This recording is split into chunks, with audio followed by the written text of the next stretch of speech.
Dice así la palabra del Señor. Pero a cada uno de nosotros se nos ha concedido la gracia conforme a la medida del don de Cristo. Por tanto dice, cuando ascendió a lo alto, llevó cautivo un gran número de cautivos y dio dones a los hombres. Esta expresión, ascendió, ¿qué significa sino que él también había descendido a las profundidades de la tierra? El que descendió es también el mismo que ascendió, mucho más arriba de todos los cielos, para poder llenarlo todo.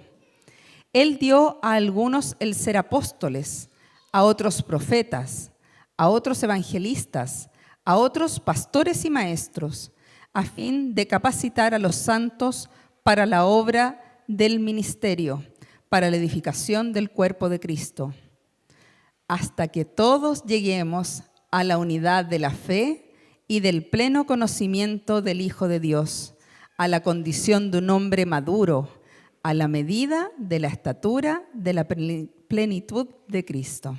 Amén.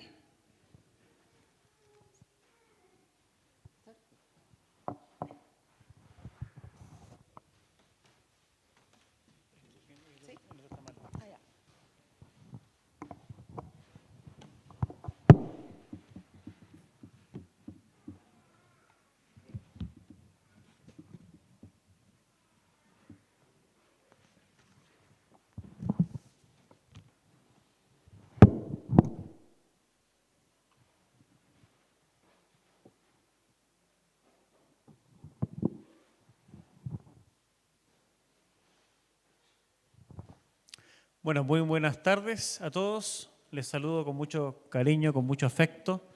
Y les quiero, por favor, invitar a que releamos solamente el último versículo que leyó Paula, que es el versículo que vamos a intentar explicar o seguir explicando hoy con ustedes. El verso 13 dice así, Efesios 4, 13, dice de esta forma. Vamos a dar tiempo para que los hermanos se reubiquen. Por si acaso acá hay espacio. Quedó más espacio para que los que están apretados por ahí o de repente detrás de un pilar y no ven bien y se quieren aprovechar de cambiar, no hay problema. Hay harto espacio acá adelante. Mientras tanto, vamos a leer juntos el verso 13. Verso 13. 1, 2 y 3. Hasta que todos lleguemos a la unidad de la fe y del pleno conocimiento del Hijo de Dios, a la condición de un hombre maduro, a la medida de la estatura de la plenitud de Cristo. Les dije la semana pasada que voy a dedicar este mensaje y el próximo a hablar exclusivamente de la obra del Espíritu Santo. Y no toda la obra del Espíritu Santo, sino en particular la que tiene que ver con el propósito que el Espíritu Santo tiene de formar a Jesús en cada creyente. La Biblia enseña claramente de que el Espíritu Santo fue no solamente el agente que actúa hoy día en la iglesia para lograr el propósito que Dios pensó en la eternidad. Fue el agente también en la creación. El Espíritu de Dios se movía por sobre la faz de las aguas. Es a través del Espíritu Santo que Dios hace de materia inanimada un ser viviente. El Espíritu Santo fue quien inspiró a hombres piadosos a través de la historia para poder revelarnos la Escritura. Dice Pedro en la primera carta, capítulo 1, versos 10 y 11, que fue el Espíritu Santo quien estaba dentro de las personas, gimiendo de alguna forma, intentando reconocer en qué lugar, en qué momento Dios iba a redimir, iba a reconciliar el mundo consigo mismo a través de Cristo. ¿Quién era el Cristo? ¿Dónde iba a aparecer? ¿Cómo lo iba a hacer? De forma que Pablo después le escribe a Timoteo y le dice que toda la Escritura es inspirada por Dios y útil para enseñar, para redarguir, ¿cierto? Para formar de alguna forma al hombre para que él pueda hacer la obra a la cual él es llamado. El Espíritu Santo está presente siempre, pero el Espíritu Santo tiene una labor específica. Tiene un empeño, tiene una meta específica.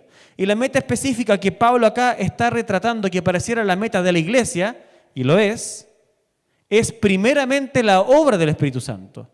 El Espíritu Santo está por detrás de cada pastor, de cada maestro, de cada evangelista, de cada apóstol, de cada profeta, en la historia de la iglesia, intentando ser instrumento para que tú y yo podamos ser un campo de cultivo para que Cristo sea forjado en nosotros. Y esa no es una tarea fácil, es una tarea tremendamente difícil. el apóstol Pablo le dice a los Gálatas que él sufre dolores de parto, de manera de poder forjar en ellos a Cristo. Ese dolor de Pablo como dolor de parto, de forjar en los creyentes de Galacia a Cristo, es el dolor del Espíritu Santo. El dolor del Espíritu Santo que Él tiene de manera de forjar efectivamente en nosotros a Jesucristo. Si no me creen, por favor, den vuelta a la página. Bueno, en mi Biblia doy vuelta a la página, la de ustedes me imagino que solamente un poco más adelante. Y en el versículo 30 del capítulo 4 a los Efesios, Pablo dice así. Dice, y no entristezcan al Espíritu Santo de Dios, por el cual fueron sellados para el día de la redención. Y no entristezcan al Espíritu Santo de Dios, por el cual fueron sellados para el día de la redención. Y hoy quiero trabajar con ustedes el centro de lo que Pablo entiende es o constituye entristecer al Espíritu Santo. Y les voy a explicar qué es. Entristecemos al Espíritu Santo cuando vivimos como huérfanos. Cuando vivimos como alguien, como personas que no tienen un Padre amoroso que les ha recibido con cariño. Estoy resumiendo toda la teología de Pablo en esta expresión. De manera que Pablo le dice a los Gálatas que tenemos un espíritu de adopción, el cual clama, Abba Padre. Entonces Pablo llega a decir a los Gálatas que cuando nosotros andamos en la carne, olvidamos este espíritu. Y entonces Pablo le dice a los Gálatas, anden en el espíritu y no entonces van a complacer las obras o el sentimiento de la carne. ¿Cuál es ese sentimiento de la carne? El sentimiento de no tener una base de identidad segura. Y es lo que vamos a trabajar hoy día porque es el centro de la obra del Espíritu Santo. El centro de la obra del Espíritu Santo es que tú te sepas y crezcas como hijo. Para explicar esto, vamos a ver estos pasajes que les acabo de nombrar rápidamente. Pero tenemos que ir a Juan 16. Y mientras ustedes van abriendo en Juan 16, yo les quiero leer un pequeño caso que escribí, muy simple, y les quiero pedir que lo escuchen y que luego ustedes lo extrapolen a su vida. Es el caso de Carla y Daniel. Ninguna Carla que haya aquí en la iglesia por si acaso, ningún Daniel que ustedes conozcan de aquí de la iglesia por si acaso. Son otro Carla, es otra Carla, es otro Daniel. Llevan 7 años de casados, tienen 2 hijos, ¿ok? Carla creció con un padre intermitente, teme no ser elegida. Por lo tanto, ella tiende a perseguir al resto, a culpar al resto, a buscar culpables. Daniel viene de un hogar exigente. Por lo tanto, sus emociones están por el piso. Aprendió a ser un tipo frío, calculador. ¿Ok? Es un tipo de resultados. Es un hombre enfocado en metas claras. No tiene tiempo para emocionalismos. Entonces, él aprendió a vivir como diciéndose, no necesito a nadie. Por lo tanto, él tiende a evitar. ¿Ok? Él tiende a evitar. Ahora, este matrimonio tuvo un detonante. Tú podrías decir, oye, esto no pasa nada con esto que te voy a contar ahora, parece solamente un detalle, pero parece que fue la última gota que rebasó el vaso. Entonces, Daniel tenía el compromiso de llegar a las 9 de la noche a su casa, pero se olvidó que tenía una reunión. Entonces se alargó y ya no llegó a las 9, llegó 20 para las 11 de la noche. Ya se imaginan a ustedes, los cuchillos se estaban afilando en la casa. Entonces, entra a la casa y la está esperando su mujer con una sonrisa. No, falso, nada. Y Carla le dice, si de verdad me amaras, avisarías. Tú avisarías. Porque siempre soy tu última en la lista. No soy tu prioridad. Y Daniel le dice, pero si acabo de llegar reventado, ¿de verdad otra pelea más? Yo no soy un niño. ¿Han escuchado eso? Yo no soy un niño. Entonces Carla le dice, entonces confirma, no te importamos. Yo y mis hijos no te importamos. Ustedes se podrán imaginar la escena. Daniel dice, no puedo más con estas exigencias. Mejor me voy a duchar. Otros dicen, me voy al living a ver tele. Otros, ustedes podrán imaginárselo. Carla entonces dice, perfecto, huye como siempre. Y entonces se rompe el contacto y lo que viene a continuación son días de frialdad. Eso ilustra lo que queremos decir con orfandad. Actúas desde tu orfandad. Actúas desde tu falta de identidad. Actúas desde tu temor. Actúas desde tu orgullo. Actúas desde tu historia no resuelta. Eso es en parte lo que Jesús viene a sanar. Eso es lo que Jesús viene a sanar. Y vamos a darnos una vuelta un poco, no tan larga, pero nos vamos a dar una vuelta porque necesito retomar esta historia más adelante, pero antes de eso permítanme colocar algunas cosas que son importantes para que podamos entrar en ella. Porque estamos hablando de la obra del Espíritu Santo, estamos hablando de lo que el Señor quiere hacer en nosotros. ¿Ok? Y para poder entender la obra del Espíritu Santo, necesitamos ir a Juan capítulo 16. Y en Juan capítulo 16, verso 18, nosotros encontramos una expresión que en algún momento la expliqué cuando estábamos exponiendo el Evangelio de Juan, y necesitamos, por causa de este mensaje, volver a ella. Juan 16, verso 18. Dice así.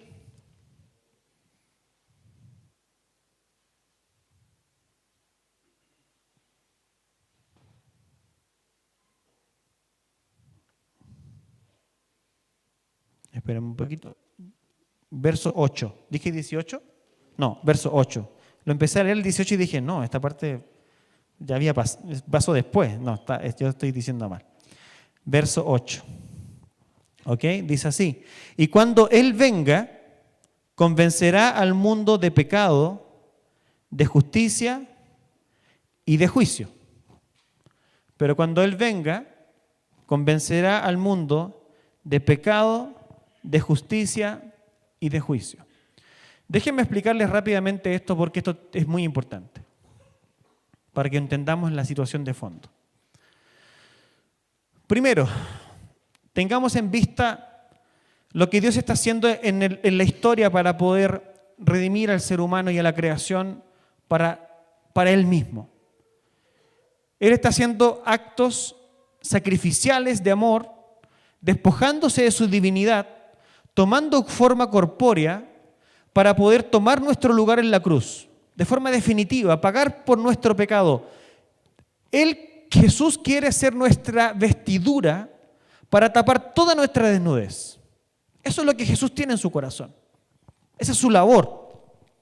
El Dios Padre, en el consejo de la Trinidad, ellos en la eternidad han determinado que quieren redimir al ser humano. Y han determinado que Jesucristo debe ejecutar esa labor de rescate.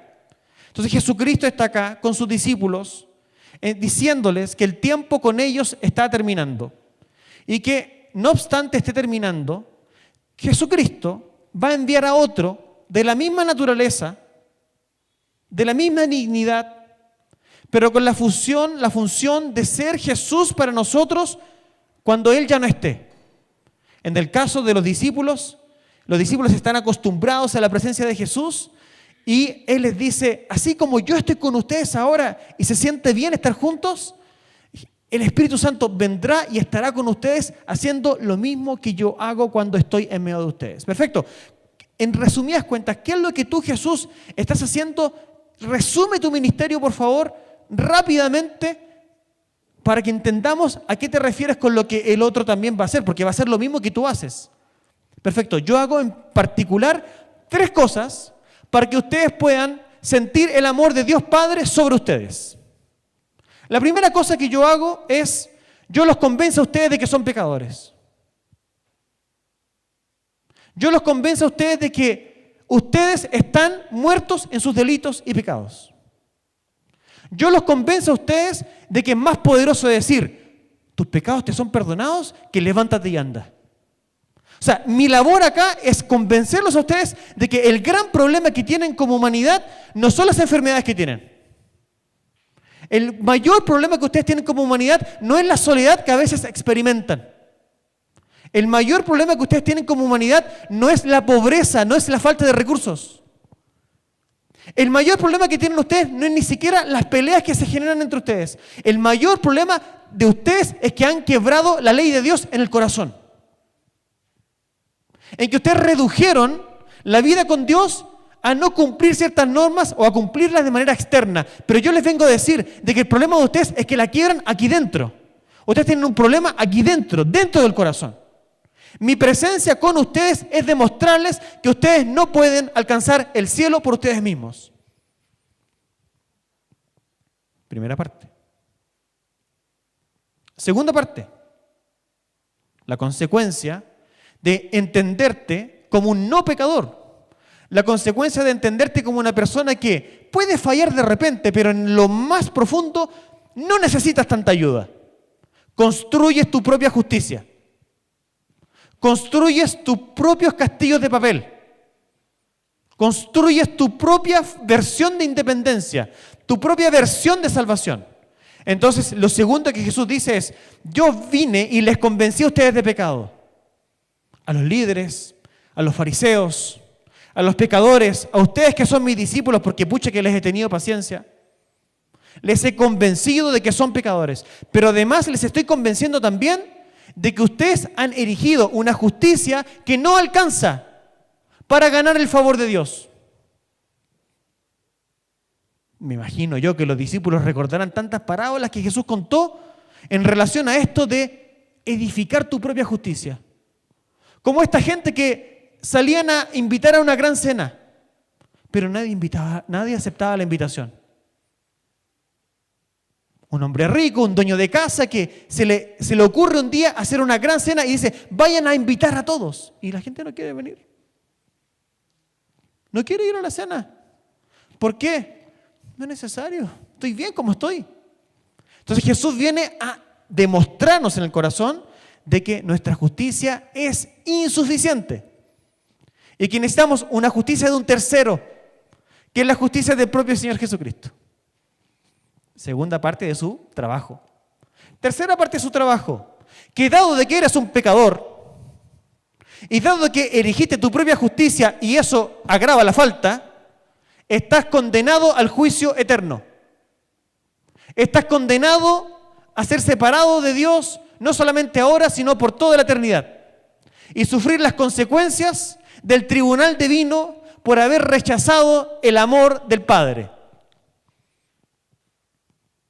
De pecado, de justicia y de juicio, ¿lo ven? Entonces ahora esta labor es la labor de otro porque Jesús ya no está. Jesús se fue. ¿La labor de quién es esta? Es la labor del Espíritu Santo. La labor del Espíritu Santo es demostrarte a ti que eres pecador, que no puedes cumplir la ley de Dios, que estás podrido y desamparado, que estás muerto. Dios no habita dentro de ti. Dice el apóstol Pablo a los Corintios que el que no tiene el Espíritu de Dios no tiene a Dios, está perdido, está muerto. Dice en estas palabras, no es de Él. Quien no tiene el Espíritu no es de Dios. Por lo tanto, una persona que no tiene el Espíritu es una persona que no se reconoce como pecadora, que no reconoce que ha quebrantado la ley de Dios. Segundo, es una persona que no entiende por qué Jesucristo es hermoso. ¿Por qué? Porque lo mira, es un buen tipo, es un buen maestro, un tipo que tiene una buena filosofía, una gran persona con un gran aura que vivió en algún momento de la historia y ahí termina. Pero no es capaz de reconocer que en él está la justicia de Dios revelada desde el cielo para cubrir su injusticia. Una persona que tiene el Espíritu Santo reconoce que ha quebrado la ley, Una persona que tiene el Espíritu Santo reconoce que Jesucristo es lo más bello que existe sobre la faz de la tierra. Porque ese Jesucristo su sangre cubre multitud de pecados. Y tercero, es una persona que tiene una esperanza gloriosa porque esa sangre que fue derramada en la cruz y que cubre su iniquidad, lo libra del juicio divino cuando Jesús vuelva por segunda vez. Esa persona tiene el Espíritu Santo. Esa persona que llegó a esa convicción no se lo reveló ni sangre ni carne. Se le reveló el propio Señor por su propia voluntad. Y a través de esa revelación, dice el apóstol Pablo, lo selló para el día de la redención. Lo hizo su Hijo, lo hizo pasar de tinieblas a una luz admirable. Aleluya.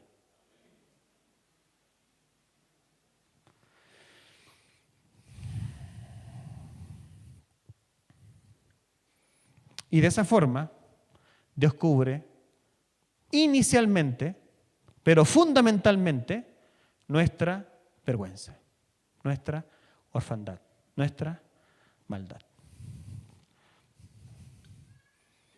Déjeme beber un poco de agua, si no, no termino este mensaje.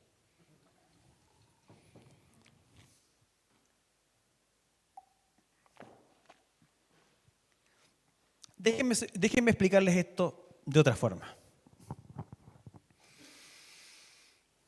Las personas se refugian, en general, en una de dos formas de vida, o una mezcla de ambas. Una forma de vida podemos llamar el moralismo. A otra forma de vida le podemos llamar, llamémosle, el progresismo, o el liberalismo, o la irreligión. Las personas moralistas acostumbran a ser personas religiosas, pero no siempre lo son. Las personas irreligiosas tienden a desentenderse de Dios, aunque no siempre se desentienden, a veces tienen una versión desfigurada de Dios. Ambas formas te alejan de Dios. Ambas formas te impiden gozar del amor del Padre. Ambas formas son formas perdidas de vivir. Y el Espíritu Santo quiere terminar con cada una de ellas. Y el tema está en que el Espíritu Santo lo quiere hacer en dos etapas distintas de tu vida.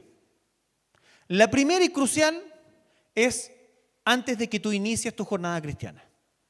Nadie puede iniciar su jornada cristiana si no reconoce su pecado, su falta de justicia y su necesidad de un Salvador para el juicio final. Nadie puede iniciar la vida cristiana si no reconoce esa verdad fundamental. No se puede.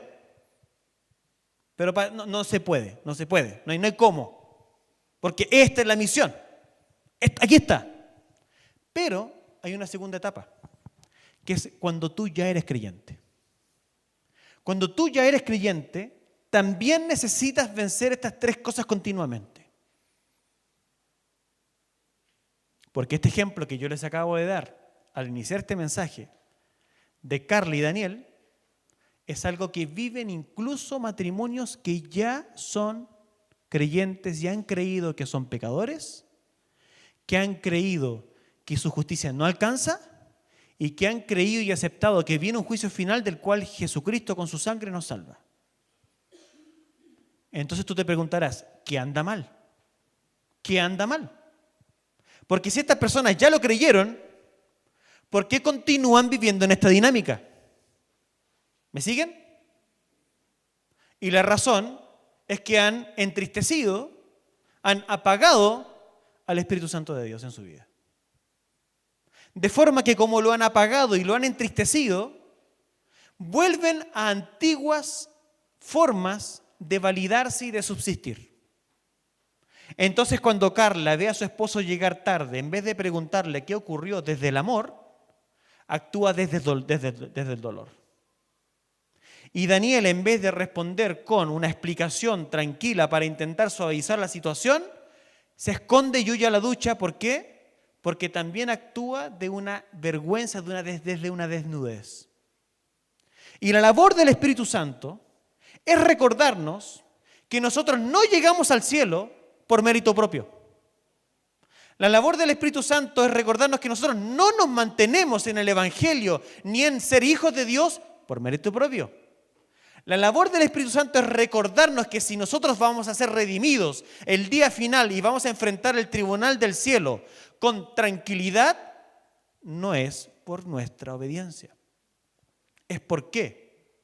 Sigue siendo por el único sacrificio suficiente de Jesucristo que nos puso dentro de la familia de Dios.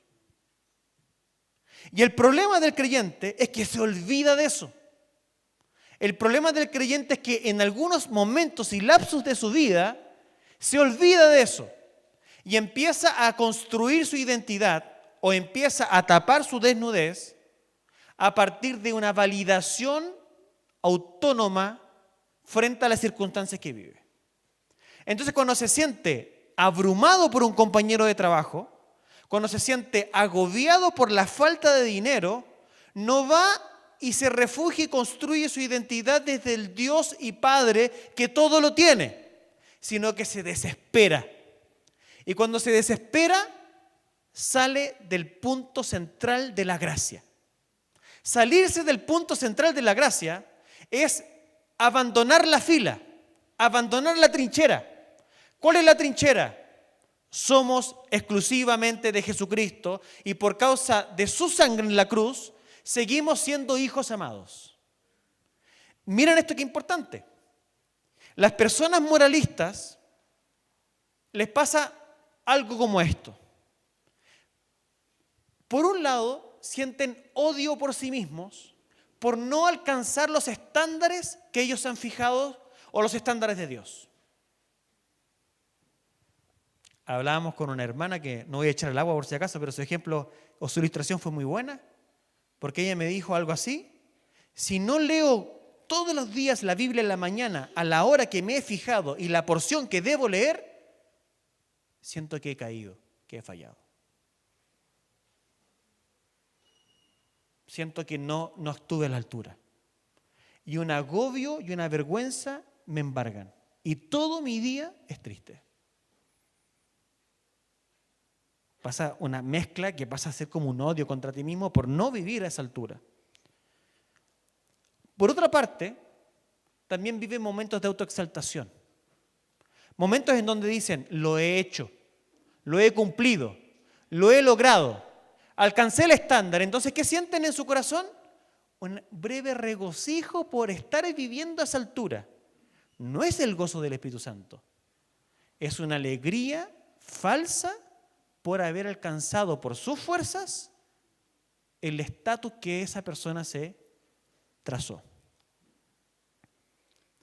Ahora, lo interesante de esto es que tanto el odio por sí mismo como la autocomplacencia de haber conseguido algo, fíjense usted que tiene la misma raíz. ¿Cuál es la misma raíz? La superioridad y la inferioridad en ambas experiencias, los estándares morales o las ventajas o desventajas naturales están en la base. En otras palabras, pongámoslo en el lenguaje que estamos ocupando, eso le llamamos de autojusticia. Jesús viene y el Espíritu Santo ¿a qué? A convencer de no solo pecado, sino también de justicia, nuestra necesidad de justicia. Pero en ambos casos, cuando el moralismo está aferrado a tu corazón y te han enseñado a vivir de forma que debes obedecer para ser aceptado, entonces tú cuando estás en esa dinámica, tú sientes que por tus características naturales o eres muy aborrecible o eres muy bienaventurado. Pero ambos caminos eliminan el gozo y el poder. Y eso debemos reconocerlo claramente. Ambos caminos eliminan el gozo del Espíritu Santo no está acá, y eliminan el poder. No hay poder, no hay gozo, no hay orfandad. Ahora ya en el caso de las personas que son más relativas en su forma de vivir, en la superficie parecen más alegres y más tolerantes. El moralista normalmente anda muy contento porque lo pudo todo con su fuerza, como el fariseo, o anda muy triste porque es un desdichado pecador. que nadie ama y a quien Dios nunca lo va a mirar con placer.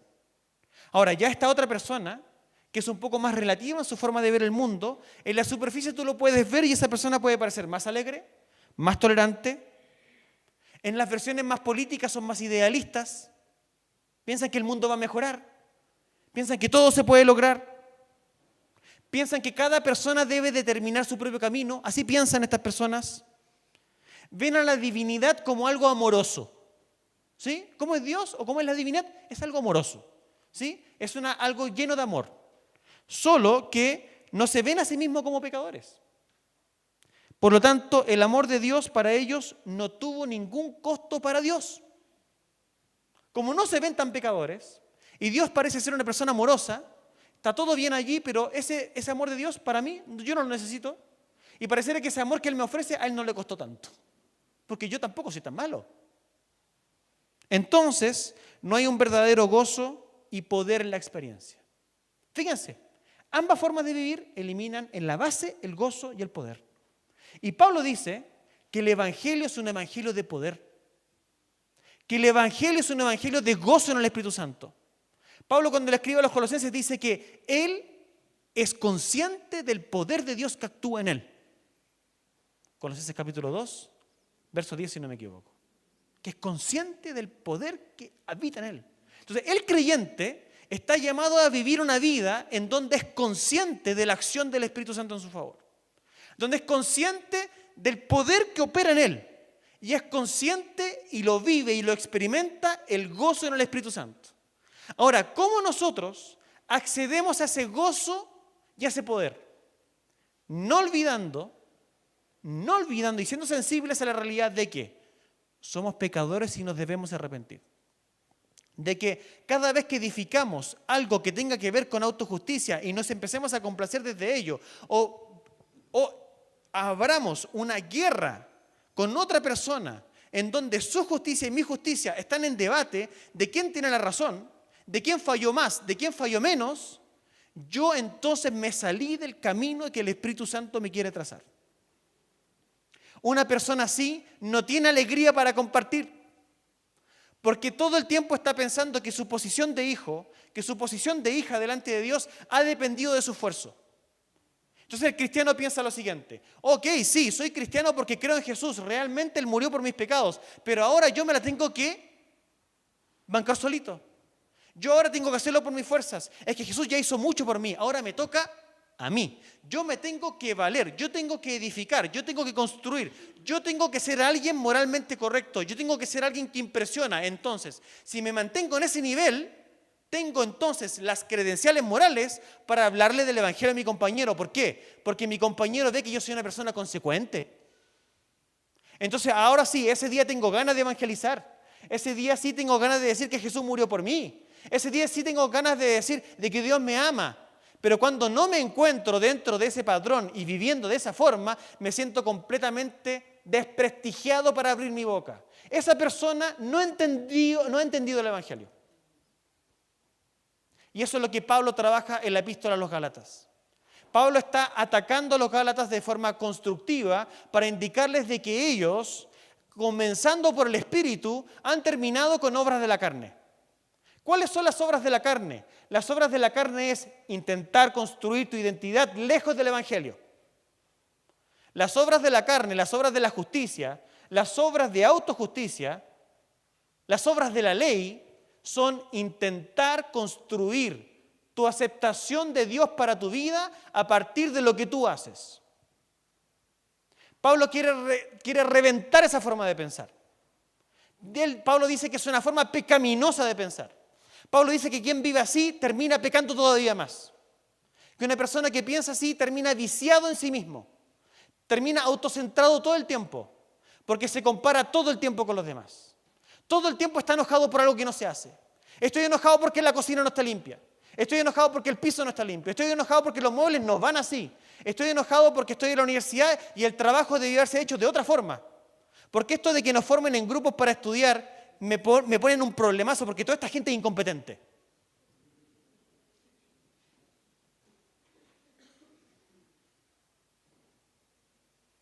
Falta gracia.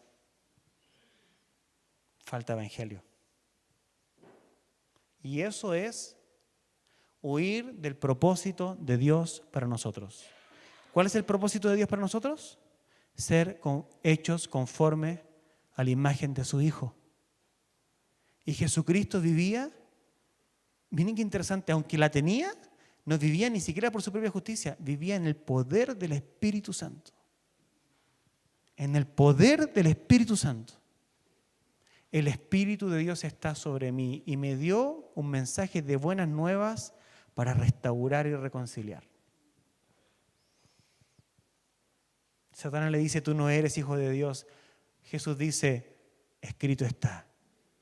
Toda su identidad, todo su ser, todo lo que Él es, se construye a partir de una fuente que aunque Él es el propio Dios, Él se ha despojado de ser igual a Dios como cosas que aferrarse y está viviendo una humanidad sin ese poder inherente, entonces lo vive en la dependencia del Espíritu Santo. Eso es crucial. Jesucristo no venció en sus días terrenos porque Él era Dios. Jesús venció porque como segundo Adán, Él vivió en la dependencia del Espíritu Santo. Y eso quiere decir que tú puedes vivir con todo el gozo posible, con toda la alegría posible, con toda la paz posible, solamente por el hecho de que Él te ha regalado su Espíritu. Y lo ha hecho por pura gracia. Entonces cuando tú estás desanimado porque las cosas no te resultan, es eso mismo. Desanímate porque no es de ti, no depende de ti. Entiende de que tu valor en este mundo es subjetivo, de que las personas un día te aplauden y otro día te entierran. Pero Jesucristo es fiel y verdadero. Jesucristo nunca te abandona. Él permanece fiel aunque nosotros seamos infieles. Y esa es la base de nuestra alegría, esa es la base de nuestro gozo, esa es la base de nuestro poder. Nosotros evangelizamos y compartimos el Evangelio no porque vengamos en una racha de hacer las cosas bien. Nosotros compartimos con honestidad nuestra historia que está llena de sangre y llena de dolor porque Jesucristo es el redentor de nuestra historia. Porque Jesucristo es el redentor de nuestra vida. Es porque Él nos da dignidad, de Él brota la dignidad. Cuando perdimos esto de vista, cuando lo perdemos, caemos en dinámicas de autodestrucción, de moralismo o de relativismo y nos condenamos a nosotros mismos. ¿Y qué pasa entonces? Son manifiestas las obras de la carne, que son enemistades, que son pleitos, que son hechicerías, que son cosas, vidas lejos de la presencia de Dios. Pero cuando nosotros identificamos y edificamos nuestra identidad desde la cruz, ¿qué es lo que pasa en nuestro corazón? El fruto del Espíritu aparece. Abundancia de amor, abundancia de gozo, abundancia de alegría, abundancia de paz, abundancia de mansedumbre, somos longánimos, tenemos benignidad, tenemos dominio propio. Y contra estas cosas, dice Pablo, no hay ley. No hay ley. Tú te puedes regocijar en la redención y en tener el espíritu de adopción dentro tuyo simplemente porque es un regalo. Y te lo quiero decir claramente, lo he dicho otras veces acá, pero les quiero contar algo. Hice mi mensaje hace una semana, lo preparé para 2 sábados. Anoche lo fui a leer, dije, no es lo que tengo que predicar. y me propuse la semana pasada, dije, ni lo voy a tocar porque siempre lo cambio. Y lo fui a leer y dije, no. Señor, ¿qué es lo que tú le quieres hablar a la iglesia? Y yo entiendo que lo que el Señor le quiere hablar a la iglesia es esto. Deja de basar y de construir tu identidad en tus obras. Deja de basar tu identidad y tu alegría en lo que eres capaz de hacer. Deja de juzgar a los demás. Deja de criticar a los demás. Deja de condenar a la gente. Deja de juzgarte como el bueno del grupo. Deja de hacerlo porque si tú lo sigues haciendo, estás contristando el Espíritu Santo de Dios que está en ti. Y estás matando toda la obra que Él quiere hacer en tu corazón. Dios quiere alcanzar al mundo a través de esta iglesia. Pero si nosotros no aprendemos a regocijarnos en la obra suficiente de Cristo en la cruz, estamos perdidos. Porque este mundo no necesita gente bonachona. Este mundo necesita gente que renunció a su justicia y se ha validado solo en la cruz. Algunos de ustedes fallan y se aíslan. Algunos de ustedes, cuando alguien les falla, condenan. Abandonen ese camino, porque ustedes no tienen justicia propia suficiente para encargarle a nadie. Ustedes no son mejores que nadie, yo tampoco. Pero Jesucristo es nuestra justicia. Dice el apóstol Pablo, escribiendo en los Corintios, Jesucristo es nuestra sabiduría. Esto es, Él es nuestra justificación, Él es nuestra santificación, Él es nuestra redención. ¿Qué significa? Significa que Jesucristo y el Espíritu Santo hace de Jesucristo esto para nosotros. Jesucristo es nuestra forma de entrar a la vida con Dios. Él es nuestra justificación. Él es quien nos da su justicia. Jesucristo es quien nos mantiene en la fe. Él es nuestra santificación. Es su obra en nosotros que actúa haciendo marchitar el pecado. Y Jesucristo es nuestra redención, es decir, es solo por Él que entraremos un día a la gloria eterna. Hermanos, no se desvíen, no se equivoquen. Esta es la centralidad del mensaje. Me gustaría que Dios derramara sobre esta iglesia dones de sanidad, dones de profecía, que echen ustedes todos los demonios afuera. Pero llegará un día en donde Jesucristo le dirá a esta gente que se presenta delante de Él con estos méritos, nunca les conocí. Apártense de mí, hacedores de maldad. Me encantaría que Dios nos diera todos esos dones. Pero si ha de hacerlo algún día Dios, no lo va a hacer sobre gente que se autojustifica. Nuestra identidad no viene de lo que somos capaces de hacer. No está en la cantidad de dones que Dios te ha dado. No está en la cantidad de habilidades que Dios te ha dado. Nuestra identidad radica en nuestra dependencia absoluta de la gracia, de la fe, de Cristo. Allí está. Convencido de pecado, convencido de que mi justicia no es suficiente, convencido de que no entro al cielo por mí mismo, entro solo por Él.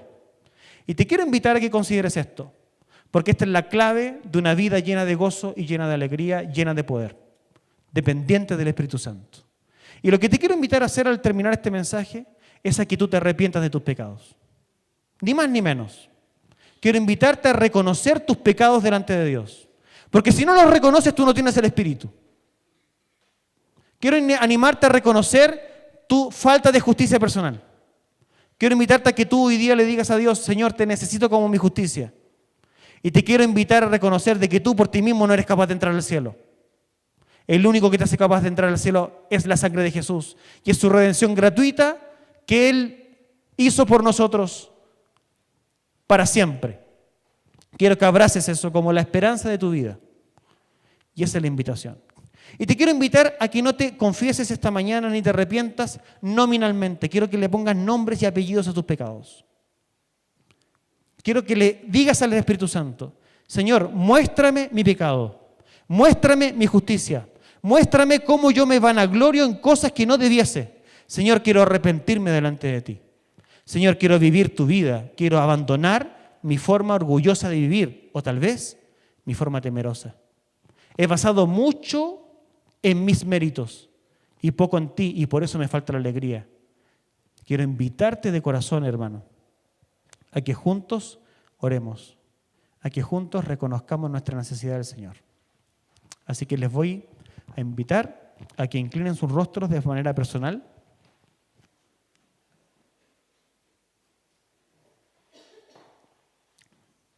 Ya que podamos elevar una oración personal a Dios. Tú en tu lugar, yo en el mío, vamos a tener unos minutos de oración ante el Señor.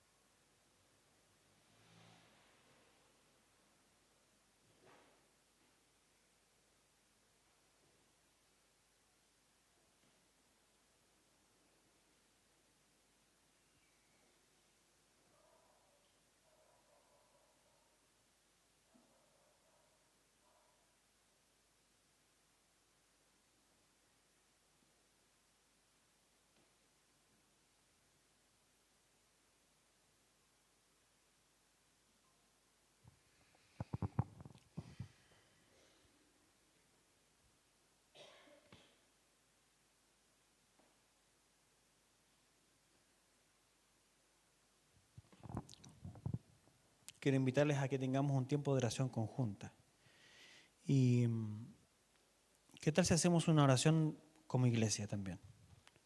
Donde le confesamos en el Señor nuestra dependencia de Él. Quiero invitarte a repetir en tu corazón esta oración. Señor, perdón. Perdón por no reconocer el extravagante amor que has tenido por mí.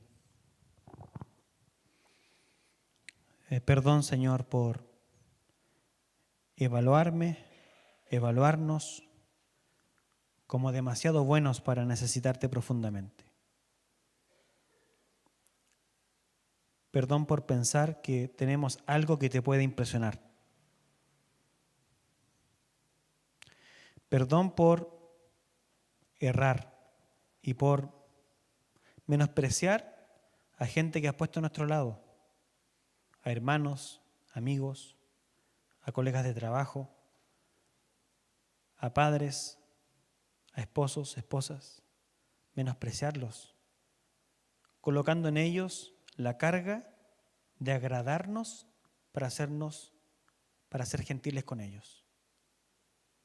Eso muestra cómo estamos construidos ante una autojusticia que lo único que hace es llevarnos al infierno.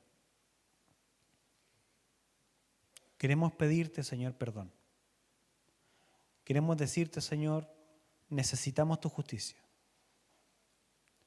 Tu justicia en nosotros. Recordar que somos capaces de ponernos de pie solo por ti. Sentimos vergüenza de tu justicia, porque escondemos nuestra historia para los demás. Les ocultamos nuestros fracasos a los demás. Les ocultamos cómo dependemos de ciertas cosas para estar contentos. De un teléfono, de una ropa de marca, de un vehículo, de alguna cosa que podamos conseguir, de un trabajo. Y cuando hacemos eso, menospreciamos tu gracia. Al mismo tiempo, cuando no somos capaces de compartir nuestros fracasos, pensamos que es nuestra justicia la que nos hace queribles para el resto. Cuando no lo somos así, no es así. Una verdadera relación no se construye por lo que el otro me pueda dar. Eso es lo que tú nos enseñas en la cruz. Nos enseñas que tú lo diste todo por nosotros cuando nosotros no podíamos darte nada de vuelta. Entonces te pedimos perdón. Y declaramos y reconocemos que nuestra justicia es basura. Queremos, Señor, pedirte perdón también porque estos pecados que tenemos y reconocemos tu justicia en ello, nos debiesen mandar a todos al infierno.